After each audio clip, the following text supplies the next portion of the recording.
Ils sont réunis dans le dictionnaire de la méchanceté paru chez Max Millot, un très bel ouvrage qui est le fruit d'un travail collectif de 80 spécialistes des sciences humaines et sociales sous la direction de deux historiens de l'Université de Provence, Lucien Fagion et Christophe Régina, qui est avec nous ce midi. Bonjour Christophe Régina. Bonjour. Alors ce dictionnaire c'est beaucoup plus qu'une galerie de portraits, c'est une invitation véritablement à réfléchir à la méchanceté et éventuellement ce qui la motive. Tout à fait, effectivement, l'âme de ce dictionnaire, c'est l'invitation à la réflexion.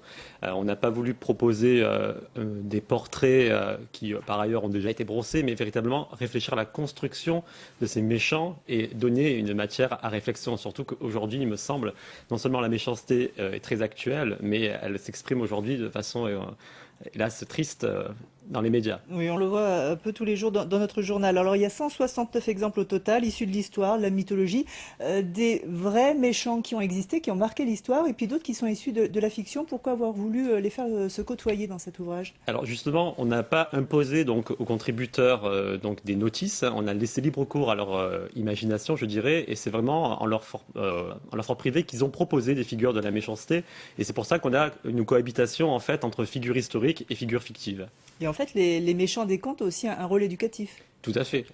Ce qui montre que la méchanceté est atemporelle et a fait l'objet donc de réflexions plurielles. On voit aussi qu'il y a des méchants, notamment on voyait Charlie Bauer qui était marseillais, qui réussissent à finir à avoir une certaine respectabilité aussi.